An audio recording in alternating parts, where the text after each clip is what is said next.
എല്ലാവർക്കും Kottayam civil service അക്കാഡമിയുടെ daily news അനാലിസിസിലേക്ക് സ്വാഗതം.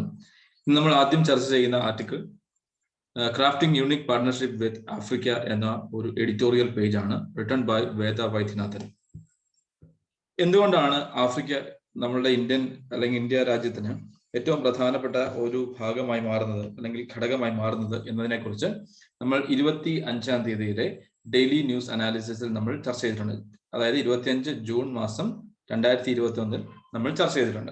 അപ്പൊ അതിന്റെ പ്രധാനപ്പെട്ട ഒരു ഘടകമായിട്ട് ബാക്ക്ഗ്രൗണ്ട് ആയിട്ട് പറയുന്നത് recent S Jaishankar tweeted a historical solidarity is today a modern partnership എന്ന ഒരു ട്വീറ്റ് ആണ്.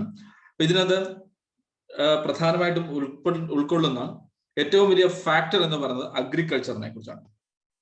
Agriculture becoming the most innovative part of Indian and African relationship. ഇതൊരു പ്രധാനപ്പെട്ട ഘടകമാണ്. ഇത് എന്തുകൊണ്ടാണ് ഇത് പ്രധാനമായി മാറുന്നത്, ഇത് എന്തുകൊണ്ടാണ് ഇത് വളരെയധികം ഇന്നോവേറ്റബിൾ പാർട്ടായിട്ട് ഇന്ത്യൻ ഫോറിൻ റിലേഷൻഷിപ്സിൽ ഏറ്റവും പ്രധാനമായിട്ട് മാറുന്നത് എന്നതിനെ കുറിച്ചിട്ടുള്ള ഒരു ആർട്ടിക്കിൾ ആണ് crafting A unique partnership with Africa എന്ന ആർട്ടിക്കിൾ. ഇതിൽ നമ്മൾ അറിയാവുന്ന ഒരു കാര്യമാണ്, ഇന്ത്യ കാലങ്ങളായിട്ട് അല്ലെങ്കിൽ ചരിത്രാതീത കാലം മുതൽ തന്നെ ഇന്ത്യ ആഫ്രിക്ക റിലേഷൻഷിപ്പ് ഏറ്റവും വളരെ പ്രമുഖമായിട്ട് അല്ലെങ്കിൽ പ്രബലമായിട്ടുണ്ടായിരുന്ന ഒരു രണ്ട് റീജിയൻ ആണ് ഇന്ത്യൻ സബ് കോണ്ടിനെന്റും ആഫ്രിക്കൻ കോണ്ടിനെന്റും. അപ്പം അതിനെ കുറിച്ചിട്ടുള്ള ഒരു പ്രധാനപ്പെട്ട ഡീറ്റെയിൽഡ് അനാലിസിസ് നമ്മൾ 25-ാം തീയതി കൊടുത്തിട്ടുണ്ട്. Please go through that video as well. ഇതിനകത്ത് എന്തുകൊണ്ടാണ് ഇന്ത്യക്ക് ആഫ്രിക്ക ഒരു പ്രധാനപ്പെട്ട രാജ്യമായി മാറുന്നു എന്നുള്ളതാണ് ആദ്യമായിട്ട് നമ്മൾ മനസ്സിലാക്കേണ്ടത്. ഇന്ത്യയിൽ ആവശ്യമുള്ള fruits, nuts, grain and pulses, അതായത് fruits, nuts, grain and pulses പലപ്പോഴും ഇമ്പോർട്ട് ചെയ്യുന്നത് അല്ലെങ്കിൽ പ്രധാനമായിട്ട് ഇമ്പോർട്ട് ചെയ്യുന്നത് ഈ ആഫ്രിക്ക എന്ന ഭൂഖണ്ഡത്തിൽ നിന്നാണ്. അതുപോലെ തന്നെ എന്താണ് critical to its foreign policy metrics, new Delhi's engagement with it African continent has been multi faceted with the project's implementation under Indian line of credit, capacity building initiatives and cooperation in range of sectors as an important of fruits, nuts and grains from the continent as well. പലപ്പോഴും ഒരു ബഹുമുഖമായിട്ടുള്ള ഒരു impact ആണ് അല്ലെങ്കിൽ India Africa റിലേഷൻഷിപ്പിൽ നമ്മൾക്ക് കാണാൻ സാധിക്കുന്നത്. അതിൽ ഏറ്റവും പ്രധാനപ്പെട്ട ഒരു ഭാഗമായിട്ട് നമ്മൾ ചർച്ച ചെയ്യാതിരിക്കുന്ന ഒരു ഭാഗമാണ് അഗ്രികൾച്ചർ എന്ന് പറയുന്നത്.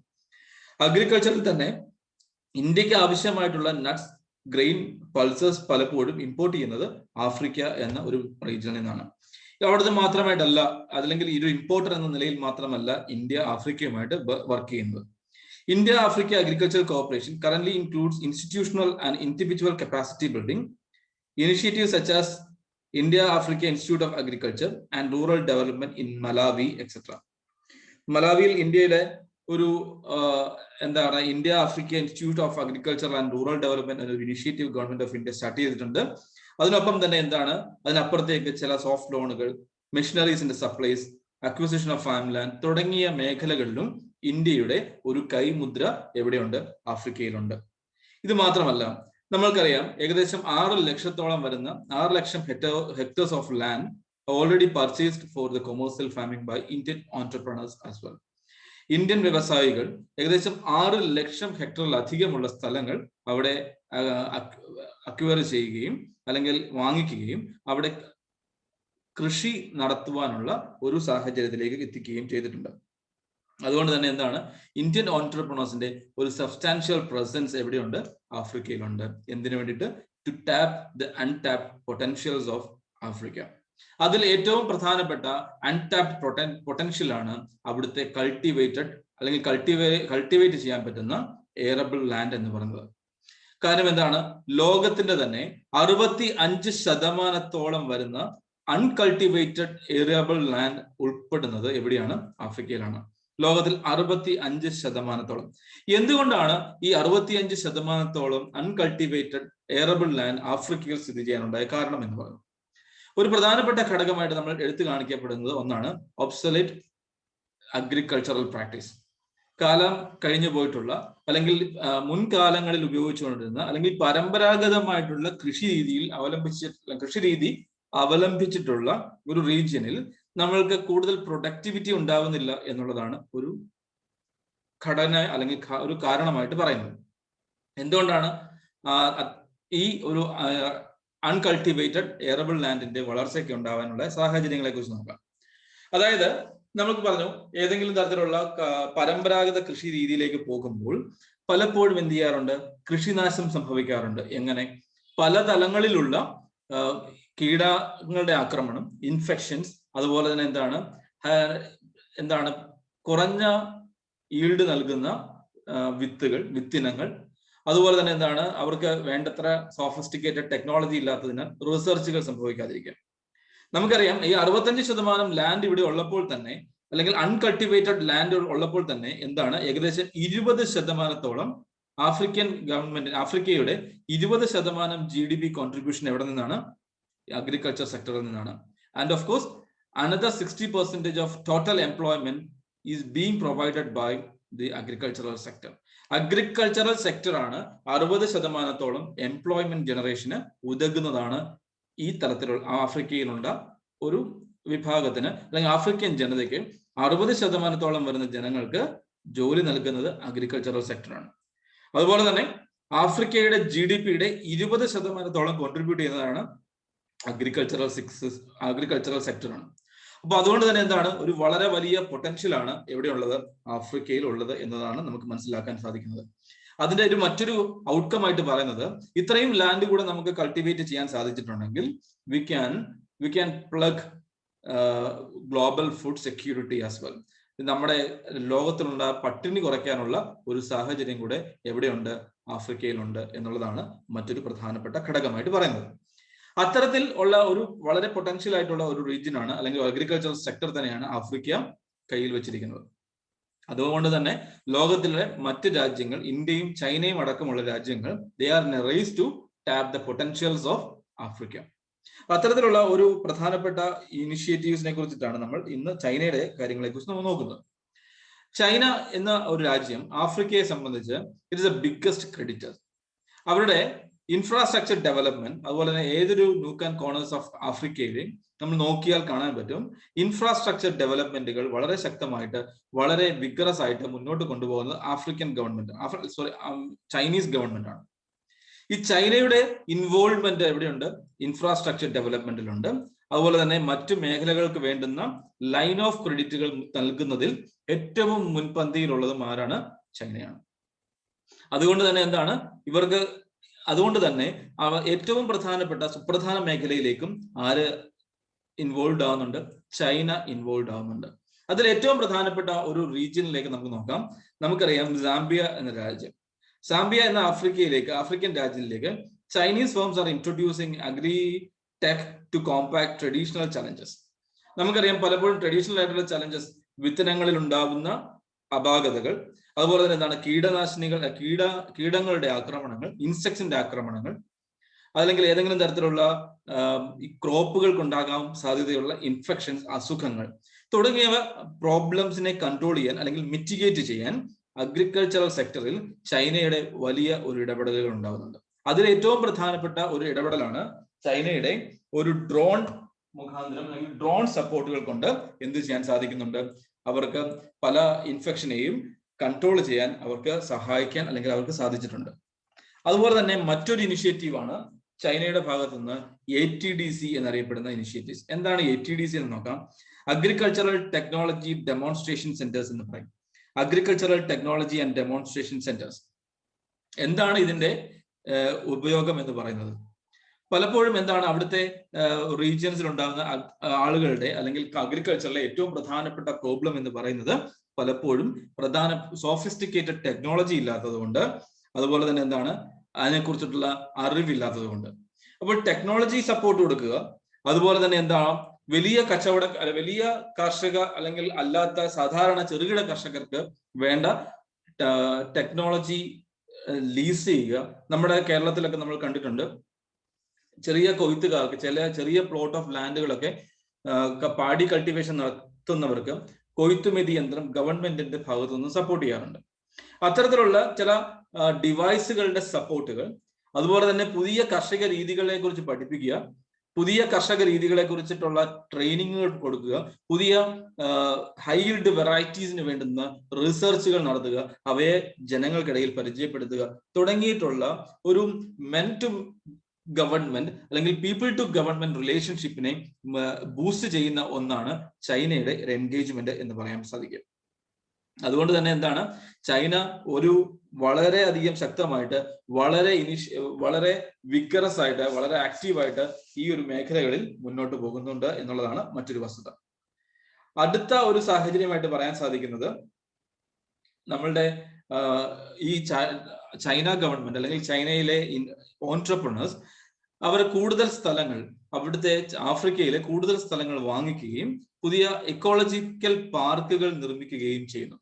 ഇക്കോളജിക്കൽ പാർക്കുകൾ നിർമ്മിക്കുകയും കൂടുതൽ എക്സ്പേർട്സിനെയും കൂടുതൽ ഓൺട്രപ്രണേഴ്സിനെയും ചൈനയിൽ നിന്ന് ആഫ്രിക്കയിലേക്ക് എത്തിക്കുകയും അതിൽ നിന്ന് അവരെ ഉപയോഗിച്ച് ആഫ്രിക്കയിൽ വേണ്ടുന്ന ട്രെയിനിങ്ങുകൾ ഗവൺമെന്റിന് അവിടുത്തെ ജനങ്ങൾക്ക് നൽകുവാനുള്ള ഒരു സാഹചര്യം ചൈന അവിടെ ആക്റ്റീവായിട്ട് ഒരുക്കുന്നുണ്ട് എന്നുള്ളതാണ് മറ്റൊരു പ്രധാനപ്പെട്ടതായിട്ടുള്ള ഒരു കാര്യമായിട്ട് നമ്മൾ മനസ്സിലാക്കേണ്ടത്.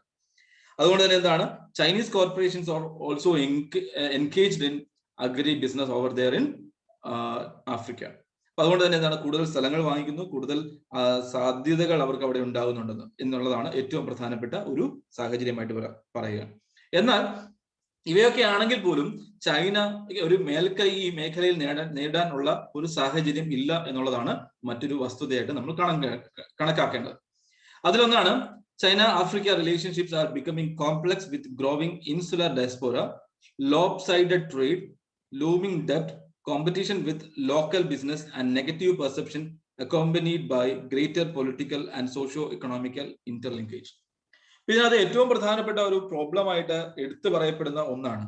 അതായത് ചൈനയിൽ നിന്ന് മാൻഡറിൻ സംസാരിക്കുന്ന ആളുകളാണ് അധികവും ഇവിടെ ആഫ്രിക്കയിൽ എൻഗേജ് ചെയ്യപ്പെടുന്നത്. ഇപ്പൊ ലോക്കൽ ആളുകളുമായിട്ട് സംവദിക്കാനുള്ള ഒരു സാഹചര്യം, ഒരു കമ്മ്യൂണിക്കേഷൻ ബാരിയർ എപ്പോഴും അവിടെ അവർക്ക് അനുഭവപ്പെടുന്നുണ്ട്. ഒന്നാമത്തെ പ്രോബ്ലം ആയിട്ട് വരുന്നു. രണ്ട്, ചൈന മുന്നോട്ട് വയ്ക്കുന്ന പല രാജ്യങ്ങൾക്കും വെച്ചു കൊടുക്കുന്ന ഒരു ഡെപ്റ്റ് ട്രാപ്പ് എന്ന ഒരു സാഹചര്യം ചൈനയുടെ ഒരു ഇമ്പാക്ട് അല്ലെങ്കിൽ ഒരു ഇമേജിനെ കോട്ടം വരുത്താൻ സഹായിച്ചിട്ടുണ്ട്, അല്ലെങ്കിൽ അങ്ങനെ ഒരു സാധ്യത ഉണ്ടായിട്ടുണ്ട്. അപ്പൊ ഇത്തരത്തിലുള്ള ഒരു സാഹചര്യം ഉള്ളത് കൊണ്ട് തന്നെ എപ്പോഴും ചൈന എന്നൊരു രാജ്യത്തെ കുറിച്ചൊരു സസ്പെക്ട് ആർക്കുണ്ട്, ആഫ്രിക്കൻ നേതാക്കൾക്ക് ഇടയിലുണ്ട് എന്നുള്ളതാണ് മറ്റൊരു വസ്തുത എന്ന് പറയുന്നത്. അതുകൊണ്ട് തന്നെ ഇന്ത്യക്ക് അവിടെയാണ് ഒരു മേൽക്കൈ നേടാൻ സഹായിക്കാൻ അല്ലെങ്കിൽ സാധ്യമാകുന്ന ചില സാഹചര്യങ്ങൾ എന്ന് പറയുന്നത്. അതിൽ ഏറ്റവും പ്രധാനപ്പെട്ടത് എന്താണെന്ന് വെച്ചാൽ, we will have to prioritise agricultural sector in Africa. ആഫ്രിക്കയിൽ നമുക്ക് ചെയ്യാൻ പറ്റുന്നത് ഇന്ത്യൻ ആഫ്രിക്കൻ റിലേഷൻഷിപ്പിലെ ഏറ്റവും പ്രധാനപ്പെട്ട അല്ലെങ്കിൽ പ്രിഡോമിനന്റ് ആയിട്ട് നമ്മൾ കണക്കാക്കേണ്ട ഒന്നാണ് ഈ ആഫ്രിക്കയിലെ അഗ്രികൾച്ചർ സെക്ടറിനെ റിവാമ്പ് ചെയ്യാൻ സഹായിക്കാനുള്ള നടപടികൾ ചെയ്യുക, അതിനു വേണ്ടുന്ന റിസർച്ചുകൾ ചെയ്യാൻ സഹായിക്കുക. അപ്പൊ എന്നിരുന്നാൽ പോലും എന്താണ്, ഇതൊരു ഇന്റർനാഷണൽ അല്ലെങ്കിൽ നേഷൻ ടു നേഷൻ റിലേഷൻഷിപ്പ് മാത്രമായിട്ടല്ല ഇന്ത്യയിൽ ഇത് അവസാനിക്കപ്പെടുന്നത്. ഇന്ത്യയിൽ ഏറ്റവും ശക്തമായിട്ട് അല്ലെങ്കിൽ ഏറ്റവും ഒരു ഇന്നവിറ്റബിൾ ആയിട്ടുള്ള ഒരു എക്സാമ്പിൾ ആണ് കേരളത്തിൽ നിന്ന് നമുക്ക് കാണാൻ സാധിക്കുന്നത്. കേരള ഗവൺമെന്റ് അല്ലെങ്കിൽ കേരള സർക്കാരിലേക്ക് വേണ്ടുന്ന അല്ലെങ്കിൽ കേരളത്തിന്റെ റീജിയനിലേക്ക് വേണ്ട ഒരു ഡിമാൻഡ്, കാഷ്യൂവിന്റെ ഡിമാൻഡ് എന്ന് പറയുന്നത് പ്രതിവർഷം 8 ലക്ഷം ടണ്ണാണ്. എന്നാൽ കേരളത്തിൽ ഉൽപ്പാദിപ്പിക്കപ്പെടാൻ സാധിക്കുന്നത് വെറും 0.83 lakh ടൺ കാഷ്യൂസ് മാത്രമാണ് ഇവിടെ ഉൽപ്പാദിപ്പിക്കാൻ സാധിക്കുന്നുള്ളൂ. അപ്പോൾ ഈ ബാക്കിയുള്ള പ്ലഗ് ചെയ്യുന്ന എവിടെ നിന്നാണ്? ആഫ്രിക്കയിൽ നിന്നാണ്. അതുകൊണ്ട് തന്നെ കേരള ഗവൺമെന്റിന്റെ ഒരു ഇനിഷ്യേറ്റീവിന്റെ ഭാഗമായിട്ട് there is also a proposal to create a jointly owned brand of Africa Kollam cashews. ഇതൊരു പ്രധാനപ്പെട്ട ഇഷ്യൂസ് ആണ്, അല്ലെങ്കിൽ പ്രധാനപ്പെട്ട ഒരു പോയിന്റ് ആയിട്ട് നമുക്ക് എടുത്തു പറയാൻ സാധിക്കും. അപ്പൊ ഇത്തരത്തിലുള്ള ഒരു സാഹചര്യങ്ങൾ ഇനിഷ്യേറ്റീവ്സിനെ പലപ്പോഴും ബൂസ്റ്റ് ചെയ്യുകയും അവിടുത്തെ തദ്ദേശീയരായിട്ട് ജനങ്ങളുടെ ഇൻകം വളർത്താനും അവരുടെ ഇന്ത്യയോടുള്ള വൈകാരികതയും ഉണർത്തുവാൻ അല്ലെങ്കിൽ ബൂസ്റ്റ് ചെയ്യുവാനും ഇത്തരത്തിലുള്ള സാഹചര്യങ്ങൾ സാധിക്കുന്നു എന്നുള്ളതാണ് നമുക്ക് മനസ്സിലാക്കാൻ സാധിക്കുന്നത്, അല്ലെങ്കിൽ നമുക്ക് ചെയ്യാൻ പറ്റുന്ന ഒരു കാര്യം എന്ന് പറയുന്നത്. And of course, we will have to transfer technology towards Africa. We will have to provide them high yield varieties of seeds. അതുപോലെ തന്നെ ടെക്നോളജീസ്, നമുക്കറിയാം നമ്മുടെ കൃഷി സിഞ്ചായ് യോജനയിലൊക്കെ കൊണ്ടുവന്ന ഡ്രിപ്പ് ഇറിഗേഷൻ, നമുക്കറിയാം പലപ്പോഴും വാട്ടർ സ്കാർസിറ്റി നേരിടുന്ന ഒരു റീജിയൻ ആണ് ഇവിടെ ആഫ്രിക്ക എന്ന് പറയുന്നത്. കൃഷി സിഞ്ചായ് പോലുള്ള പ്രോജക്റ്റുകൾ ആഫ്രിക്കയിലും ഇൻസ്റ്റാൾ ചെയ്യാൻ സാധിക്കുകയാണെങ്കിൽ അവർക്ക് അവിടെ എന്ത് ചെയ്യാൻ പറ്റും? കൂടുതൽ കൃഷി കുറഞ്ഞ വെള്ളത്തിന്റെ ചെലവിൽ നടപ്പിലാക്കാനും സാധിക്കും. അവരുടെ പ്രൊഡക്ടിവിറ്റി കൂടുകയും അതിന്റെ റിസൾട്ട് ആയിട്ട് നമ്മൾക്ക് എന്ത് കിട്ടും? ഗ്ലോബൽ ഫുഡ് സെക്യൂരിറ്റിയിൽ ഈ ആഫ്രിക്കയുടേതായിട്ടുള്ള ഒരു കയ്യൊപ്പ് ചാർത്തിക്കൊടുക്കാനും അതുവഴി ഇന്ത്യയിലേക്കുള്ള റിസർവുകളും കൂടുതൽ ബിസിനസ് ഓപ്പർച്യൂണിറ്റീസിനും ഇന്ത്യക്ക് അവിടെ സാഹചര്യം ഉണ്ടാകും എന്നതാണ് ഇതിന്റെ ഒരു ഔട്ട്കം ആയിട്ട് നമുക്ക് എടുത്തു പറയാൻ പറ്റുന്നത്. അടുത്ത ഒരു പ്രധാനപ്പെട്ട ആർട്ടിക്കിളാണ് will a national judiciary works. ഇത് ഇങ്ങനൊരു സാഹചര്യം നമുക്കറിയാം ഒരു ഇത് ആദ്യമായിട്ട് വരുന്നതല്ല. പലതരത്തിലുള്ള ലോ കമ്മീഷനുകളും എന്ത് പറഞ്ഞിട്ടുണ്ട്, ഒരു ഓൾ ഇന്ത്യ ജുഡീഷ്യൽ സർവീസസിനെ AIJS കൊണ്ടുവരണം എന്നതിനെ കുറിച്ചുള്ള ഒരു ആവശ്യം മുന്നോട്ട് വെച്ചിരുന്നു. അപ്പോൾ എന്താണ് ഈ AIJS എന്ന് പറയാം? അതായത് നമുക്കറിയാം, നമുക്ക് സുപ്രീം കോടതിയുണ്ട്, ഹൈക്കോടതീസ് ഉണ്ട്, അതുപോലെ തന്നെ എന്തുണ്ട്, സബോർഡിനേറ്റ് ജില്ലാ കോടതികൾ പോലുള്ള അതിന് താഴേക്കുള്ള കോടതികളുണ്ട്, സബോർഡിനേറ്റ് കോർട്ടുകളുണ്ട്. ഈ സബോർഡിനേറ്റ് കോർട്ടിലേക്കുള്ള ഓഫീസേഴ്സിനെ അല്ലെങ്കിൽ ലോ ഓഫീസേഴ്സിനെ ഒരു ഓൾ ഇന്ത്യ എൻട്രൻസ് ടെസ്റ്റ് പ്രകാരം റിക്രൂട്ട് ചെയ്യണം എന്ന ആവശ്യമാണ് വരിക. അതായത് എവിടേക്കുള്ളതാണ്? ഈ ഡിസ്ട്രിക്ട് അല്ലെങ്കിൽ സബോർഡിനേറ്റ് കോർട്ടിലേക്കുള്ള ഒരു ലോ ഓഫീസേഴ്സിനെ ഒരു എൻട്രൻസ് ടെസ്റ്റ് പ്രകാരം UPSC എക്സാം പോലെ, ഒരു സിവിൽ സർവീസ് എക്സാം പോലെയൊക്കെയുള്ള ഒരു സിമിലർ ആയിട്ടുള്ള ഒരു എൻട്രൻസ് ടെസ്റ്റ് വഴി അപ്പോയിന്റ് ചെയ്യണം എന്നതാണ്, അല്ലെങ്കിൽ അപ്പോയിന്റ് ചെയ്യപ്പെടുക എന്നുള്ളതാണ് ഇതിന്റെ കോർ ആയിട്ട് പറയുന്നത്. ഇതിന്റെ ആവശ്യം ആദ്യം വന്നിരിക്കുന്നത് 14ാമത് ലോ കമ്മീഷൻ 1958 14ാമത് ലോ കമ്മീഷനാണ് ആദ്യമായിട്ട് ഇതിനെ ആവശ്യപ്പെട്ടത്. അതിനുശേഷം 92 all India judges case advocate എന്താണ് ഇത്തരത്തിലുള്ള ഒരു ഓൾ ഇന്ത്യ ജഡ്ജസ് കേസ് അല്ലെങ്കിൽ all India judges case in 1992 Apex Court had opined that the recommendations of law commission on the setting up of AIJS as well. അതുപോലെ തന്നെ എന്താണ് similar ആയിട്ടുള്ള ചില ആവശ്യങ്ങൾ all India judges cases versus union of India 2002 apex കോർട്ടിന്റെ അല്ലെങ്കിൽ supreme കോടതിയുടെ അഭിപ്രായങ്ങളിൽ വന്നിട്ടുണ്ട്. അതിനുശേഷം 2019 നമുക്ക് നോക്കുവാണെങ്കിൽ അറിയാം, ഒരു കൺസൾട്ടേറ്റീവ് പ്രോസസ് സ്റ്റാർട്ട് ചെയ്തു. എന്തിനു വേണ്ടിയിട്ട്? For the purpose of AIJS. എന്നാൽ അതിന്റെ ഒരു ഇമ്പാക്ട് എന്ന് പറയുന്നത്, ചില ആളുകൾ ചില സംസ്ഥാനങ്ങൾ അംഗീകരിച്ചു, ചില അംഗീകരിച്ചില്ല, ചില പുതിയ സജഷൻസ് കൊടുത്തിട്ടുണ്ട്. എന്നിരുന്നാൽ പോലും എന്താണ്, നമ്മൾക്ക് അതിൽ ഇതുവരെയും എനാക്ട് ചെയ്യാൻ സാധിച്ചിട്ടില്ല. എന്നാൽ നമുക്ക് ചില കോൺസ്റ്റിറ്റ്യൂഷണൽ പ്രൊവിഷൻസ് നമുക്ക് അറിയേണ്ടതുണ്ട്. Article 233 clause 1 of constitution of India. എന്താണ് article 233 of constitution of India? എന്നാൽ states that appoint posting lays down the appointment of persons to be and the posting and promotion of district judges in any state shall be made by the governor of the state in consultation with high court exercising the jurisdiction in relation to such state. Article 233 clause 1 പറയുന്നു, ആരാണ് appoint ചെയ്യേണ്ടത്?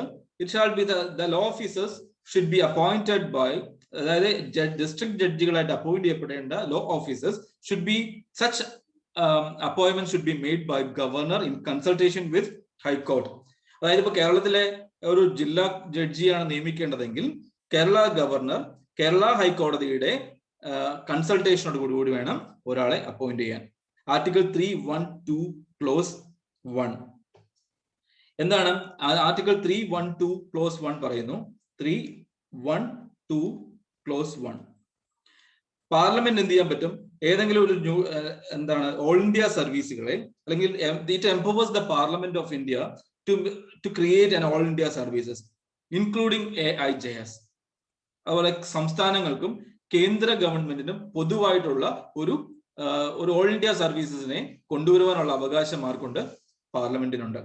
എന്നാൽ 42nd constitutional amendment act of 1976 1976 42ാമത് ഭരണഘടനാ ഭേദഗതി ഒരു വലിയ ഒരു മുന്നേറ്റമാണ് ഇവിടെ ചെയ്തത്. എന്തു വേണ്ടിയിട്ടാണ് ചെയ്തത്? Shifted the domain of administration of justice constitution and organisation of all court. Supreme കോടതിയുടെയോ ഹൈക്കോടതിയുടെയോ എല്ലാം ഒഴികെയുള്ള ബാക്കി ഏതൊരു സബോർഡിനേറ്റ് കോടതിയുടെയും സ്റ്റേറ്റ് ലിസ്റ്റിൽ നിന്ന് മാറ്റിയിട്ട് എങ്ങോട്ട് മാറ്റി? കൺകറന്റ് ലിസ്റ്റിലേക്ക് മാറ്റി. സോ സെൻട്രൽ ഗവൺമെന്റ് വേണമെങ്കിൽ they are in the position to enact 312 clause 1 as well. അപ്പം ഇതാണ് ഇതുവരെയുള്ള ഒരു സാഹചര്യം എന്ന് പറയുന്നത്. ഇനി നമ്മൾ മനസ്സിലാക്കേണ്ട 2 പോയിന്റുകളാണ് argument in favour of AIJS and argument against AIJS. ഒന്ന്, it remove any scope for judiciary അല്ലെങ്കിൽ എക്സിക്യൂട്ടീവ് ഇന്റർവെൻഷൻ. അതായത് ലോവർ സ്ട്രാറ്റ ഓഫ് ജുഡീഷ്യറിയിൽ ഉണ്ടാകുന്ന ഏതെങ്കിലും തരത്തിലുള്ള ഒരു അപ്പോയിന്റ്മെന്റുകളിൽ ജുഡീഷ്യറിയിലെ അല്ലെങ്കിൽ ഹയർ ജുഡീഷ്യൽ ഓഫീസേഴ്സിന്റെയോ അല്ലെങ്കിൽ എക്സിക്യൂട്ടീവിന്റെയോ ഇന്ററാക്ഷൻ ഉണ്ടാവുന്നില്ല എന്നുള്ളതാണ് ഇവിടുത്തെ ഏറ്റവും പ്രധാനപ്പെട്ട ഒരു ഘടകമായിട്ട് എടുത്തു പറയുന്നത്. അതിന്റെ റിസൾട്ട് ആയിട്ട് എന്താ സംഭവിക്കുക? Independence of judiciary will be prevailed. അതുപോലെ തന്നെ എന്താണ്, ലോവർ സ്റ്റാറ്റയിലുള്ള ജുഡീഷ്യറി അല്ലെങ്കിൽ ജുഡീഷ്യറിയിൽ അപ്പോയിന്റ്മെന്റുകൾ വളരെ വേഗത്തിലും കാര്യക്ഷമമായിട്ട് നടപ്പിലാക്കാൻ സാധിക്കും എന്നുള്ളതാണ് രണ്ടാമത്തെ ഒരു മേൽക്കൈയായിട്ട് എടുത്ത് കാണിക്കപ്പെടുന്നത്. 3, it will strengthen the judicial overall justice delivery system in India. ഇന്ത്യയിലെ ഓവറോൾ ജസ്റ്റിസ് സിസ്റ്റം സ്ട്രെങ്തൻ ചെയ്യാനും ഇത് സഹായിക്കുന്നു എന്നുള്ളതാണ് മൂന്നാമത്തെ പോയിന്റ് ആയിട്ട് പറയുന്നത്. പക്ഷെ കുറച്ച് കൺസേൺസും obviously there are lot of concerns against this AIJS. എന്താണ് ഒരു കൺസേൺ നമുക്ക് പറയാം? ഒന്ന്, ഇറ്റ് ഈസ് അഗെയിൻസ്റ്റ് ഫെഡറലിസം എന്നാണ് ഒന്നാമത്തെ ഘടകമായിട്ട് പറയുന്നത്, അല്ലെ? അതുകൊണ്ട് എന്താണ്, എല്ലാ മേഖലകളിലും, അതായത് it will the central government will be in the position to make any decisions on any matters എന്ന തലത്തിലേക്ക് മാറുകയും it will be curtailing the basic structured doctrine of Constitution of India, that is federalism among the basic structured doctrine of Constitution of India. അതുകൊണ്ട് തന്നെ എന്താണ്, ഇതൊരു unconstitutional ആയിട്ട് മാറാനുള്ള സാഹചര്യമുണ്ട് എന്നുള്ളതാണ് ഒരു പ്രധാനപ്പെട്ട ഒരു ഇഷ്യൂ ആയിട്ട് പറയുന്നത്. 2, കൺസേൺസ് ഓവർ ലാംഗ്വേജ് പ്രൊഫിഷ്യൻസി എന്ന് പറയുന്നത്. അതായത് കേരളത്തിൽ നിന്നുള്ളത് തമിഴ്നാട്ടിലേക്കോ അല്ലെങ്കിൽ തമിഴ്നാട്ടിൽ നിന്നുള്ള ഗുജറാത്തിലേക്കോ ഒക്കെയുള്ള കേഡർ സംവിധാനമായിട്ട് മാറിപ്പോയി കഴിഞ്ഞാൽ അവിടെയുള്ള വിഭാഗത്തിലുള്ള ജനങ്ങൾക്ക് ജസ്റ്റിസ് നൽകാനുള്ള വേണ്ടതരമുള്ള ലാംഗ്വേജ് പ്രൊഫിഷ്യൻസി ഈ ഓഫീസർക്ക് ഇല്ല എന്നുണ്ടെങ്കിൽ justice will not be delivered. അപ്പൊ അതൊരു കൺസേൺ ആയിട്ട് പറയുന്നുണ്ട്. അതുപോലെ തന്നെ എന്താണ്, അതുപോലെ ഓവർ സോഷ്യൽ ഇംപ്ലിക്കേഷൻസും ഇവിടെ ഒരു പ്രധാന ഘടകമായിട്ട് അല്ലെ ഒരു ഫാക്ടേഴ്സ് എഗെയിൻസ്റ്റ് AIJS ആയിട്ട് മുന്നോട്ട് പറയുന്നുണ്ട്. ഇവിടെ നമുക്ക് 2-3 പ്രിലിമിനറി മേഖലയിലുള്ള ചോദ്യവും ഒരു മെയിൻ പെർസ്പെക്റ്റീവിലുള്ള ചോദ്യവും നമുക്ക് പ്രതീക്ഷിക്കാം. മറ്റുള്ള PSC എക്സാംസിന് വേണമെങ്കിൽ ഇത്തരത്തിലുള്ള ചില ചോദ്യങ്ങളും നമുക്ക് പ്രതീക്ഷിക്കാം. ഏകദേശം 14th ലോ കമ്മീഷൻ 1958 എന്താണ് കൊണ്ടുവന്നത്, അല്ലെങ്കിൽ ലോ കമ്മീഷൻ എന്ന് ഇറ്റ്സെൽഫ് എന്താണ് എന്നൊക്കെയുള്ള ചോദ്യങ്ങൾ നമുക്ക് ഇവിടെ ചോദിക്കാനുള്ള സാഹചര്യമുണ്ട്. അതുപോലെ 233 clause 1, 312 clause 1, 42nd constitutional amendment of act 1976 തുടങ്ങിയിട്ടുള്ള മേഖലകളിൽ നിന്നൊക്കെ നമുക്ക് മറ്റു ചില ചോദ്യങ്ങളും വരാൻ സാധ്യതയുണ്ട്. അടുത്ത ഒരു ആർട്ടിക്കിൾ, അടുത്ത ഒരു ചോദ്യം അല്ലെങ്കിൽ ഒരു വാർത്തയാണ് survey of class 3 students to set baseline for literacy goal എന്ന് പറയുന്നത്. അതിനു വേണ്ടിയിട്ട്, ലിറ്ററസി ഗോളിന് വേണ്ടിയിട്ട് സെൻട്രൽ ഗവൺമെന്റ് ഒരു പ്രസ്റ്റീജിയസ് പ്രോഗ്രാമാണ് നിപുൺ ഭാരത് മിഷൻ എന്ന് പറയുന്നത്. It has set A goal that by 2026-27 every class 3 child should be able to read with understanding at the rate of at least 60 words per minute, be able to read and write numbers up to 9,999 and solve simple multiplication process. ഇവിടെ നമുക്കൊരു basic ആയിട്ടുള്ള ആവശ്യം എന്താണ്, 2026-27 വരുമ്പോഴത്തേക്ക് എല്ലാ 3ാം ക്ലാസ്സിൽ പഠിക്കുന്ന കുട്ടികൾക്കും എന്തായിരിക്കണം, ഒരു വായിക്കാനുള്ള ഒരു കഴിവുണ്ടായിരിക്കണം. അതായത് ഒരു മിനിറ്റിൽ 60 വാക്കുകളെങ്കിലും വായിക്കാൻ പറ്റണം, അത് മനസ്സിലാക്കാൻ സാധിക്കണം. അതുപോലെ തന്നെ 9999 വരെയുള്ള അക്കങ്ങളെ കണ്ടാൽ മനസ്സിലാക്കുകയും അത് വായിക്കാനും അത് എഴുതാനും അറിഞ്ഞിരിക്കണം. അതുപോലെ തന്നെ എന്താണ്, സിമ്പിൾ ആയിട്ടുള്ള മൾട്ടിപ്ലിക്കേഷൻ പ്രോബ്ലം ചെയ്യാനുള്ള ഒരു കഴിവുണ്ടാവണം. അതിനുവേണ്ടി ഗവൺമെന്റ് ഓഫ് ഇന്ത്യ ഉപയോഗിക്കുന്നത് 2688 കോടി രൂപയാണ് അതിനുവേണ്ടി മാറ്റിവെച്ചിരിക്കുന്നത് അണ്ടർ ദ എക്സിസ്റ്റിംഗ് സമഗ്ര ശിക്ഷ scheme for 2021-2022 national achievement survey. ഇപ്പൊ ഇത് എന്താണ് നിപുൺ ഭാരത് എന്ന ഒരു പോയിന്റ് നമുക്ക് നോക്കാം. എന്താണ് നിപുൺ ഭാരത് എന്ന് പറയുന്നത്? നിപുൺ ഭാരത് എന്താണ് എന്ന് നോക്കാം. അതിന്റെ ചോദ്യങ്ങൾ അല്ലെങ്കിൽ നമ്മൾ എന്താണ് നമ്മളുടെ ഇതിന്റെ ലക്ഷ്യം എന്ന് നമുക്ക് നോക്കാം. നിപുൺ ഭാരത് എന്ന വാക്കിന്റെ അർത്ഥം അല്ലെങ്കിൽ നിപുൺ ഭാരത് എന്ന് പറയുന്നത് national initiative four proficiency in reading and numeracy എന്നുള്ളതാണ്. അണ്ടർസ്റ്റാൻഡിങ് ന്യൂമറസി എന്നുള്ളതാണ്. National initiative four proficiency in reading and with understanding numeracy എന്നുള്ളതാണ് ഇതിന്റെ ഒരു പ്രധാനപ്പെട്ട ഇതിന്റെ എക്സ്പാൻഷൻ എന്ന് പറയാം. NIPM. N for national, I for initiative, P for proficiency in reading with understanding and numeracy എന്നാണ് നിപുൺ എന്ന വാക്കിന്റെ ഫുൾ ഫോം എന്ന് പറയുന്നത്. ഇതെന്റെ ഇംപ്ലിമെന്റേഷൻ എന്താണെന്ന് നോക്കാം. Nipun Bharat will be implemented by the department of school education and literacy. ഇതിന്റെ നോഡൽ ഓഫീസർ ആരാണ് എന്നുള്ള, അല്ലെങ്കിൽ നോഡൽ ഓഫീസ് ഏതാണ്? Department of school and education, department of school education and literacy എന്ന ഒരു, അല്ലെങ്കിൽ HRDയുടെ കീഴിലുള്ള ഒരു മിനിസ്ട്രിയാണ്, ഡിപ്പാർട്ട്മെന്റ് ആണ് ഇതിന്റെ നോഡൽ ഓഫീസ് എന്ന് പറയുന്നത്. A 5-tier implementation mechanism will be set up. 1 national level, 2 state, 3 district, 4 block school levels in block, 5 school levels in all states and union territories of India. അതായത് നാഷണൽ, സ്റ്റേറ്റ്, ഡിസ്ട്രിക്ട്, ബ്ലോക്ക്, അതിന് താഴെ school level, ഈ 5 തലങ്ങളിലാണ് എന്ത് നടത്തപ്പെടുന്നത്?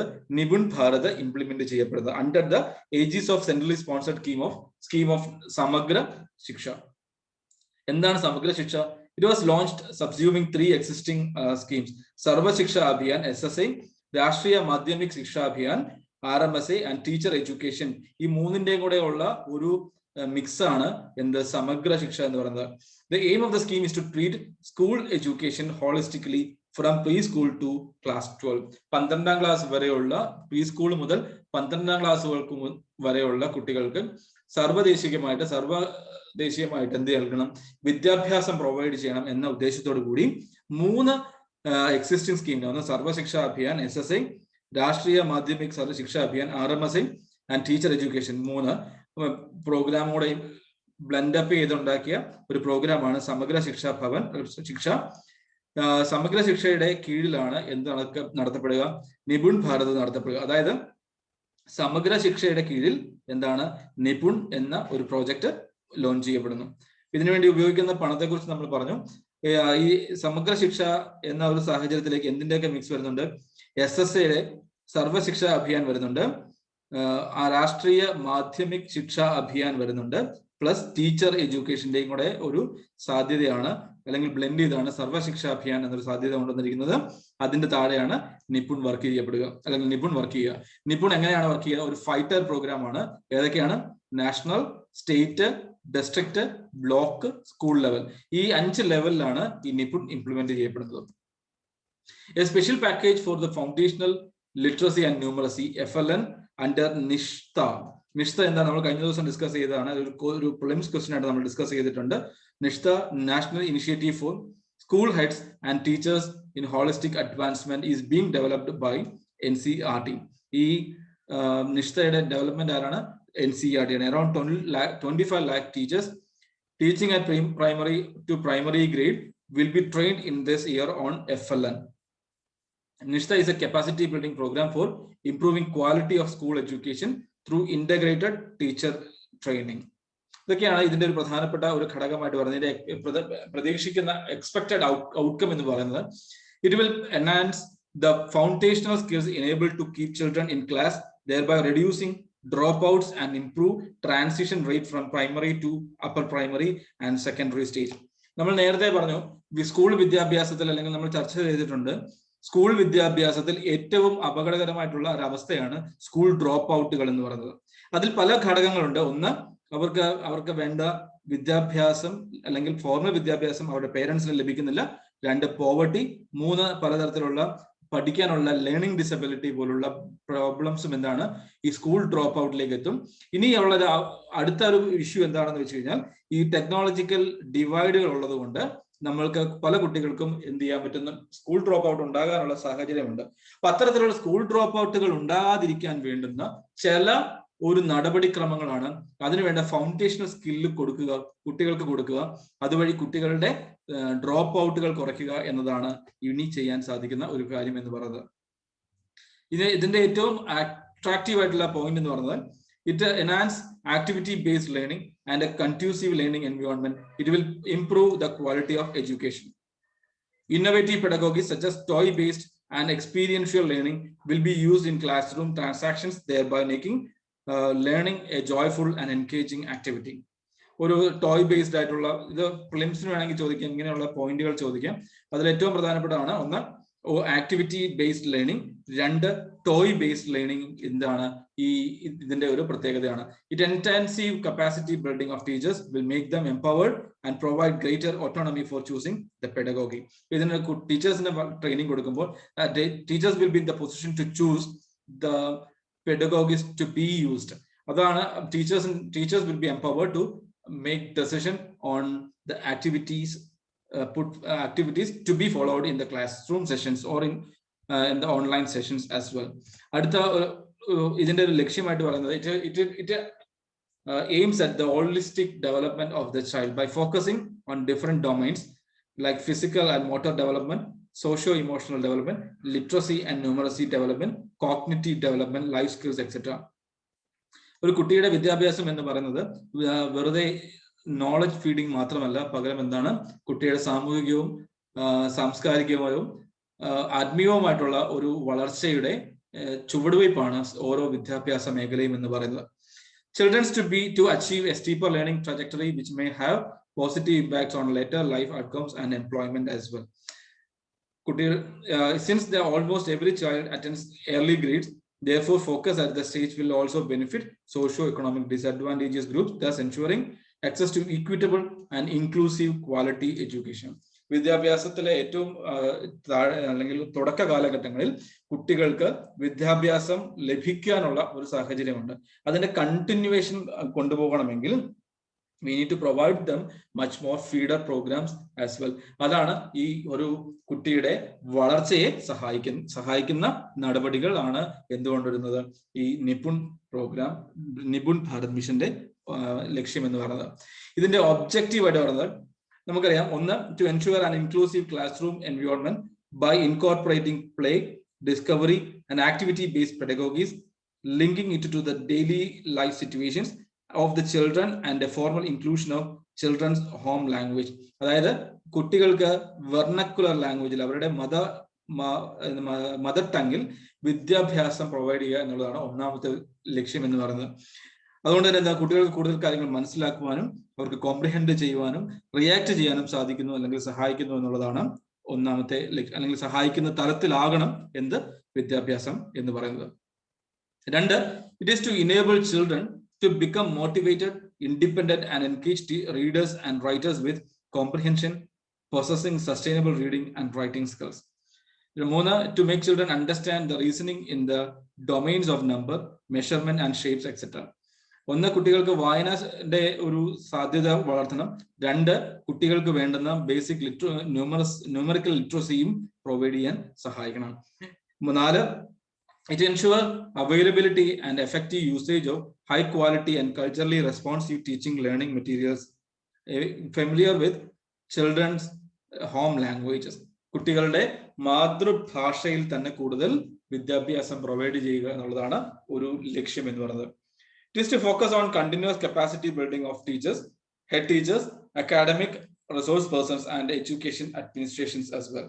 നാല്, it is to actively engage with all stakeholders, teachers, parents, students and community, policy makers of building strong foundation of lifelong learning as well. ഇതൊക്കെയാണ് ഇതിന്റെ ഒരു ഒബ്ജക്റ്റീവ് ആയിട്ട് വായിക്കുന്നത്. നമ്മൾ പറഞ്ഞിട്ടുള്ള പോയിന്റുകൾ തന്നെയാണ് ഈ പിക്ചറിൽ തന്നിരിക്കുന്നത്. അതുകൊണ്ട് തന്നെ നമ്മൾ വായിച്ചു നോക്കാൻ ശ്രദ്ധിക്കുക. അടുത്ത ഒരു പ്രധാനപ്പെട്ട ഒരു PSCക്കും അല്ലെങ്കിൽ ബാങ്ക് എക്സാംസിനൊക്കെ ചോദിക്കാവുന്ന ചോദ്യങ്ങളിൽ ഒന്നാണ് ഈ ഒരു പോയിന്റ് അല്ലെങ്കിൽ ഈ ഒരു ഡേറ്റ എന്ന് പറയുന്നത്. ഇതിന് കാരണമായിട്ടുള്ളത് ഉത്തരാഖണ്ഡ് ചീഫ് മിനിസ്റ്റർ 114 ദിവസങ്ങൾക്ക് ശേഷം എന്താണ് റിസൈൻ ചെയ്തു. അദ്ദേഹം ഒരു നോമിനേറ്റഡ് മെമ്പർ ആയിരുന്നു. അതുകൊണ്ട് തന്നെ within A 6 month of period of time he or she has to get the membership of the respective legislative assembly. ഇല്ല എന്നുണ്ടെങ്കിൽ എന്ത് ചെയ്യും, അതിന്റെ സാധ്യത ഇല്ലാതാവും. he will be expelled from the position. അതുകൊണ്ട് എന്ത് ചെയ്തു, അദ്ദേഹം 114ാമത്തെ ദിവസത്തിൽ അദ്ദേഹം റിസൈൻ ചെയ്യുകയാണ് ഉണ്ടായത്. അപ്പൊ നമുക്ക് 1962 മുതലുള്ള കണക്കെടുത്തു കഴിഞ്ഞാൽ ഏറ്റവും കുറവ് കാലം, അതായത് 120 ദിവസത്തിനകം, അതായത് 4 മാസത്തിനകം സ്ഥാനമൊഴിഞ്ഞ മുഖ്യമന്ത്രിമാരുടെ ഒരു ലിസ്റ്റാണ് ഇവിടെ തന്നിരിക്കുന്നത്. നമുക്കറിയാം, ഒന്ന് ഇവിടെ ഇയർ തന്നിട്ടുണ്ട്, ഇവിടെ ആളുകളുടെ അല്ലെങ്കിൽ CMസിന്റെ പേര് തന്നിട്ടുണ്ട്. ഏറ്റവും കുറഞ്ഞ കാലഘട്ടത്തിൽ അർജുൻ സിംഗ് എന്ന ഒരു മിനിസ്റ്റർ ഒരു ദിവസം മാത്രം മുഖ്യമന്ത്രി ആയിരുന്നിട്ടുണ്ട് 1985. അതുപോലെ തന്നെ എന്താണ് മറ്റ് ഇതിലേക്ക് നോക്കുവാണെങ്കിൽ ഇതിനകത്ത് BS യെഡിയൂരപ്പ 2 ദിവസമായിട്ടുണ്ട്. ഹരീഷ് റാവത്ത് 1 ദിവസം മുഖ്യമന്ത്രിയായിട്ടിരുന്നിട്ടുണ്ട്. അതുപോലെ തന്നെ Tirath Singh Rawat 114 days from March 10, 2021. ഇദ്ദേഹമാണ് 114 ദിവസം ഇരുന്നിട്ടുള്ളത്. ഏറ്റവും കുറവ് ദിവസങ്ങൾ അർജുൻ സിംഗും ഉണ്ട്. അതുപോലെ എന്താണ് ഹരീഷ് റാവത്തും 2 ആളുകളാണ് ഏറ്റവും കുറഞ്ഞ കാലഘട്ടത്തിൽ മുഖ്യമന്ത്രിയായി സേവനം അനുഷ്ഠിച്ചത്. നമുക്കറിയാം ഇദ്ദേഹം എവിടെ നിന്നാണ്? K. കരുണാകരൻ കേരളം, അതുപോലെ എന്താണ് ചന്ദ്ര ഭാനു ഗുപ്ത, പ്രകാശ് ചന്ദ്ര സേത്തി തുടങ്ങിയവർ എവിടെ നിന്നാണ്? മധ്യപ്രദേശിൽ നിന്നാണ് വരുന്നത്. ഇദ്ദേഹം എവിടെ നിന്നാണ്? കേരളത്തിൽ നിന്നാണ് K. കരുണാകരൻ വന്നത്. BB ലിങ്ഡോ എവിടെ നിന്നാണ്? മധ്യപ്രദേശിൽ നിന്നാണ്. അപ്പൊ ഇങ്ങനെയുള്ള ഒരു സാധ്യത നോക്കുക. ഇതിൽ ഏറ്റവും പ്രധാനപ്പെട്ടതെന്ന് വെച്ച് കഴിഞ്ഞാൽ in the 20 states of for which data were available, 49 CMs ruled for less than 120 days between 1962 മുതൽ 2021 വരെയുള്ള കാര്യത്തിൽ. ഗോവയ്ക്കാണ് ഏറ്റവും കൂടുതൽ മുഖ്യമന്ത്രിമാർ ഏറ്റവും കുറഞ്ഞ കാലഘട്ടത്തിൽ 120 ദിവസത്തിൽ താഴെ മുഖ്യമന്ത്രിയായ സേവനം അനുഷ്ഠിച്ചിട്ടുള്ളത്.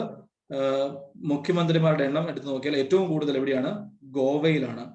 ഗോവയിലാണ് ഏറ്റവും കൂടുതൽ മുഖ്യമന്ത്രി. ഏകദേശം 6 മുഖ്യമന്ത്രിമാരാണ് 120 ദിവസത്തിന് താഴെ മുഖ്യമന്ത്രിമാരായിട്ട് ഗോവയിൽ സേവനം അനുഷ്ഠിച്ചത്. രണ്ടാമത്തെ ആള് എന്ന് പറയുന്നത് മധ്യപ്രദേശ് ആണ്. മൂന്നാമത്തെ ഹരിയാനയാണ്. ഗോവയ്ക്ക് 6 മുഖ്യമന്ത്രിമാരുണ്ടായിരുന്നു. മധ്യപ്രദേശിന് വന്നിട്ട് 5 ഉണ്ടായിരുന്നു. അതുപോലെ എന്താണ് ഹരിയാനയ്ക്ക് വന്നിട്ട് 4 മുഖ്യമന്ത്രിമാരുണ്ടായിരുന്നു. 120 ദിവസത്തിൽ താഴെ ലെസ് ദാൻ 120 ഡേയ്സ് സെർവ് ചെയ്തിട്ടുള്ള മുഖ്യമന്ത്രിമാരുടെ എണ്ണത്തിൽ ഏറ്റവും കൂടുതൽ വന്നിരിക്കുന്നത് എവിടെയാണ്? ഗോവയിൽ നിന്നാണ്. ഇത്തരത്തിലുള്ള ഒരു പ്രിലിംസ് അല്ലെങ്കിൽ ഏതെങ്കിലും IBPS എക്സാമിനേഷൻ അല്ലെങ്കിൽ PSC എക്സാമിനൊക്കെ ചോദിക്കാൻ സാധ്യതയുള്ള ഒന്നാണ് ഈ ചോദ്യം എന്ന് പറയുന്നത്.